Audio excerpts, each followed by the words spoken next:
Welcome to Expert Views on ADR Ever, a podcast about simplifying the traditional African method of settling disputes or the appropriate alternative dispute resolution, ADR, in a bid to attract more users to settle their disputes or conflicts with mediation, arbitration, collaborative law, restorative justice, negotiation, conciliation, ombuds, and early neutral evaluation.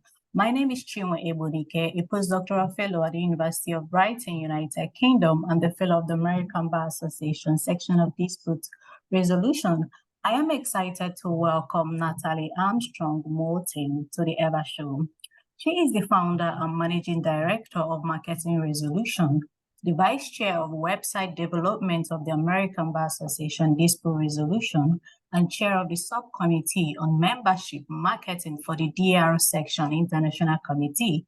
Nat was previously the vice president of the Southern California Mediation Association and chair of the membership committee. She wears many hats, so I've left the link to her profile below. Welcome to the show, Natalie. Thanks for sharing. Thanks so much for inviting me. What a lovely introduction. Thank you. So without further ado, the first question is, why is it important for ADR or mediation practitioners to market their ADR practice? Well, I think it's important for us in the same way it's important for any other business or entrepreneur. We want to market and promote ourselves in an appropriate and authentic way because it's important to stay top of mind so that when people have a case that's going to suit our abilities, we're the first person that they think of. I think that's important. But I think it's also important to continue to market and promote the industry at large so that even if I don't get the case or you don't get the case, one of our colleagues will get the case. Yeah. So the more we talk about it, the better it is for each of us and the better it is for all of us. Mm-hmm. Okay, thank you so very much. So what are some effective mediation marketing strategies that mediators or ADR practitioners can employ or deploy to increase customer satisfaction or engagement? That's a really good question. I think it's important to pay attention to the reasons that people choose us, the reasons that we get hired. Yeah. And the primary reason is because someone trusts us. They trust us with their case, they trust us with their clients. And so all of the marketing that we do for practice development should be with the idea that it's building trust. It's building a professional business relationship. And the primary ways that we do that, number one, I'll start with the really good stuff, is networking. You have to meet your prospective clients. They need to see your face and shake your hand and hear your voice and have, an intelligent conversation with you. Even if the conversation is not about ADR services, they need to get a sense of who you are. So networking is the most important, but also public speaking or writing articles and getting them published. You can do that in a variety of different ways. You could offer trainings for organizations, associations, law firms, various professional groups. And then, of course, being on social media in a fairly consistent way. But all of those things just take a little bit of tenacity and none of them are greatly difficult. It's finding the balance that is right for you and your practice, and most importantly, for your prospective clients. Thank you so very much. So what are the key factors to consider when calculating market mediation costs or ADR costs? Could you rephrase that question, please? Ask me again. So what are the factors or the main aim to consider when calculating mediation costs or ADR costs? I think that you're asking me about setting pricing. Is that correct? Yes. I think that there are two different ways to go about setting your prices. For both of them, you want to take into consideration the sensitivity of your clients. some of us are going to have clients that want to be charged rather hour by hour. They want everything itemized. They want to know exactly how much they're being charged for your time. They want to know if they're being charged for parking in your building. They want to know if they're being charged for snacks or lunches that are being brought in. They want to know all of those individual costs. The other kind of client wants an all-inclusive price. They want to simply book you for the half day or the full day, and they want it all included. They just want their parking validated. They don't want to know how much the snacks cost. They don't want to know any of those kinds of things. They just want you to say, you know, it's $1,200 for the first half of the day. It's an additional $800 for the second half of the day, and everything is included. All the research, all of the portal to portal, all of the everything is there. So you need to look at the preferences of your clients and be sensitive to that. After that, you need to do a little bit of competitive market research and see what other neutrals in your geography with a similar bio resume and CV are charging clients similar to your clients. And once you get a feel for that information, then you can determine if you want to be a cost leader and beat them out on the price point, or if you want to simply assign your practice services at the higher end. You just simply say, look, I've got all of this experience. I have this great CV, this great resume. My time is a premium. I'm going to charge a premium price. I'll give you a bespoke service for a bespoke price. So you have to determine for yourself your value. And it's a little bit like determining the value of a piece of art. It's to a great degree subjective. And what the market will bear. Okay, thank you so very much. I just wanted to clarify that when ADR practitioners want to or would want to market their ADR practice, how much does it cost? Like using social media and all available avenues. Like you're an expert, so does it cost anything or it's just free? You can absolutely do it yourself, in which case it is mostly free. There are a few things that are simply the cost of doing business.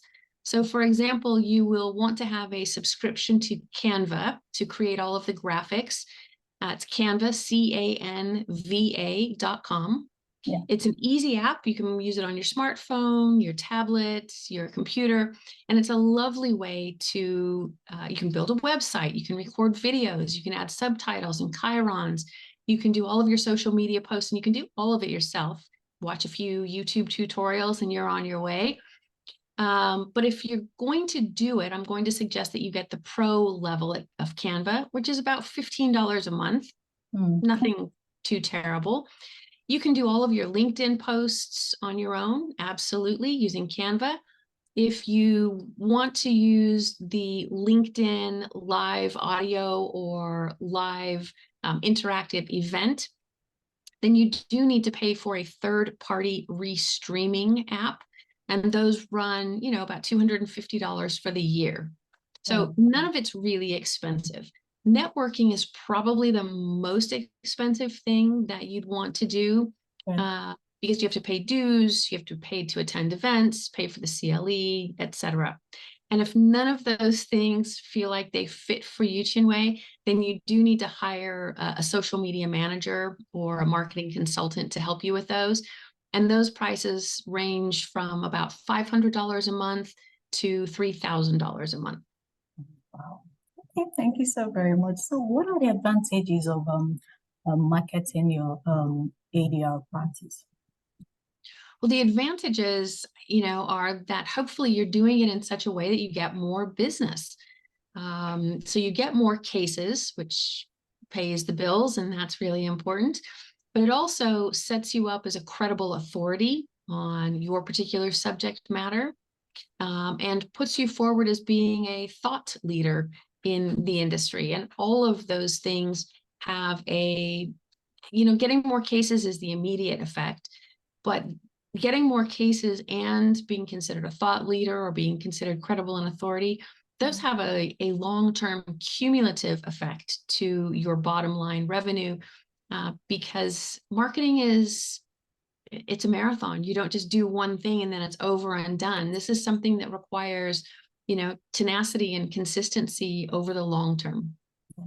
And so what are the disadvantages or challenges?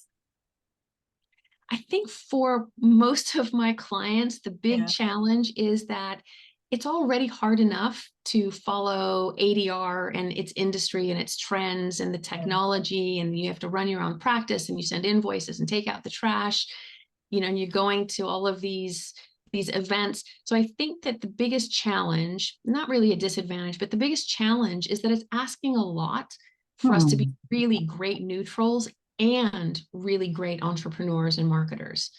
It's definitely doable. I have lots of clients that are really, really good at it. And to do that, they read marketing books and business books. They listen to those marketing podcasts and business podcasts. They're watching the videos. They're attending the seminars and the webinars. But I think that's the biggest challenge, is balancing those two identities, first as an entrepreneur and second as a neutral. Okay, thank you so very much. So what is your advice for the mass advocacy of ADR via podcast? Via podcast, podcasts are an excellent medium, a really excellent medium. And I would say that the big advantage is that the more we do it, the more we talk about it, the more guests we have on our podcasts, the more there is, Chinwe, the more there is. It spreads the word. It's evangelical in a way. That's the right word. Oh. Okay, thank you so very much, Nat. I also have one last question. So how can businesses measure or determine the return on investment of their mediation marketing efforts?